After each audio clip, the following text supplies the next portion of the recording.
kupitia miradi ya kimkakati imetengeneza ajira kama malengo yaliyowekwa,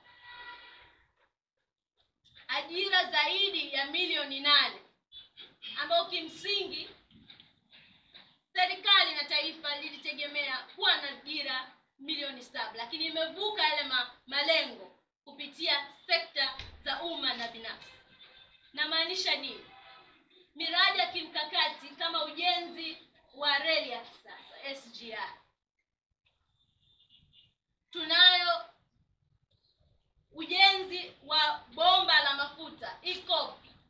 Nyie waandishi ni mashahidi, mnazunguka mnaona maendeleo ambayo yamefanyika. Leo hii tusikie vijana wanasema kwamba Tanzania haina maendeleo, hatutakaa kimya. Miradi hii ya kimkakati imewezesha kutengeneza ajira zaidi ya milioni 8. Bwawa la kufua umeme la Mwalimu Julius Nyerere. Oye. Viva vijana, viva. Viva. Kwa majina naitwa Jessica Julius Mshama. Mimi ndiye katibu wa idara ya uhamasishaji na chipukizi taifa. Lakini nafahamu kwamba wengi wenu si mara ya kwanza kuniona, kwa sababu nimetumikia taifa hili kama balozi wa vijana wa Jumuiya ya Afrika Mashariki, lakini pia kama balozi wa vijana wa European Union ama Umoja wa Ulaya, lakini pia kama msanii kutoka kundi la waimbaji la J Sisters. Lengo kubwa la kuwaiteni hapa ni kuzungumza na vijana wenzetu ambao wanatutazama, lakini kuzungumza na waandishi wa habari wa Tanzania kiujumla na wananchi wote, kutoa wito kwa vijana wa Kitanzania kujitokeza kwa wingi kuboresha taarifa zao katika daftari la kupiga kura kwa mzunguko wa pili. Wote tunafahamu mwaka huu tuna jambo kubwa la kulikamilisha, uchaguzi mkuu wa taifa, kuchagua viongozi ambao tunawaamini, viongozi ambao watatuongoza taifa letu. Kwa ni haki ya msingi ya kila kijana kujitokeza kupiga kura, lakini kabla ya kupiga kura kuboresha taarifa, kwa sababu tunafahamu vijana wengi wanahama makazi fulani kwenda makazi mengine, na ni lazima kuboresha taarifa zao ili waweze kupata haki yao ya msingi.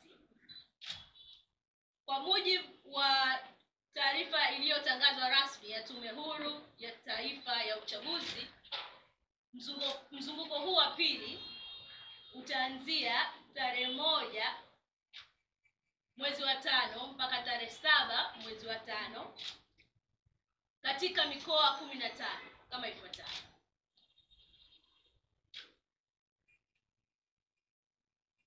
Mkoa wa kwanza utakuwa Geita, kufuatiwa na Kagera, Mara, Shinyanga, Mwanza, Simiu, Rukwa, Tabora, Katavi, Kigoma, Iringa, Ruvuma, Mbeya, Njombe na Songwe. Huu ni mzunguko wa kwanza. Tarehe 1 mpaka tarehe 7 Mei, mzunguko wa pili, ni mikoa 16 ambayo ni Arusha, Manyara, Kilimanjaro, Tanga, Morogoro, Pwani, Singida, Dodoma, Dar es Salaam, Lindi, Mtwara, Mjini Magharibi, Kaskazini Unguja, Kusini Unguja, Kaskazini Pemba na Kusini Pemba. Tarehe 16 mpaka tarehe 22 Mei 2025 ni mzunguko wa 3 wa vituo vya magereza vyuo vya mafunzo ambao 10 Zanzibar na vituo vya magereza 130 Tanzania bara. Tarehe 28 Juni mpaka tarehe 4 2025. Katika awamu hii jumla ya vituo 7869 vitatumika katika Tanzania bara ambao ni vituo 7659 na Zanzibar vituo 210. Hii ni kwa mujibu wa taarifa ya mwenyekiti wa tume Mheshimiwa Jaji wa Rufani Jacob Mwambegele, na matarajio hayo, kwa taarifa hii tunategemea vijana wengi kujitokeza na kuboresha taifa zao. Kama nilivyosema hapo awali, uchaguzi huu utafanyika kwa haki, kwa demokrasia, na ni nafasi ya kijana wa Kitanzania kumchagua kiongozi ambaye anamhitaji. Lakini kwa nafasi hii ninayozungumza kama kiongozi wa jumuiya ya vijana, katibu wa idara wa msingi na chukizi, tunao wagombea wetu. Mgombea wa nafasi ya urais, Mheshimiwa Rais Dr. Samia Suluhu Hassan pamoja na makamu wake. Muda ukifika, ninaamini kwamba vijana wengi watajitokeza. Lakini kwa nini tujitokeze na tujisajili? Lazima tutambue kama vijana wa Kitanzania tuna utaratibu kama nchi kila baada ya miaka 5 kuchagua viongozi ambao tunawapenda, lakini viongozi wenye utayari kutumikia taifa letu la Tanzania.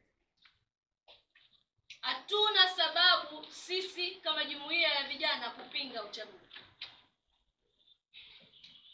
Tumejiandaa kikamilifu kushiriki kikamilifu uchaguzi huu na bila kuyumbishwa. Nia tunayo, ari tunayo na nguvu tunazo, na tupo tayari kupiga kura na kujitokeza kama vijana kugombea nafasi mbalimbali. Ndugu zangu, tumewaita leo waandishi wa habari pia kuzungumza swala la amani la taifa letu. Kama tunavyojua, tuko kwenye kipindi ambacho wanajitokeza wanasiasa mbalimbali ambao hawana nia njema ya taifa letu, wanahimiza vijana wetu kutumika kuharibu amani ya taifa letu. Sisi jumuiya ya vijana hatutasimama nao, kwa sababu tunaamini misingi iliyojengwa ya taifa hili na viongozi waliopita mpaka wa sasa wanasimamia amani, utu, uzalendo kwa matendo na sio tu maneno. Amani ndio msingi wa maendeleo, vijana wenzangu. Amani ndio itakayotuletea mapinduzi ambayo tunayapigania kila siku, mapinduzi ya uchumi. Amani ndio itatuletea sisi vijana katika siasa na nje ya siasa kusimamia malengo yetu ya maendeleo ndani ya taifa letu. Kwa tunapinga shughuli zote ambazo zinafanywa na vijana ambao hawathamini maendeleo ambayo yamefanyika ndani ya taifa hili, hawathamini na hawaheshimu viongozi ambao wanatumikia taifa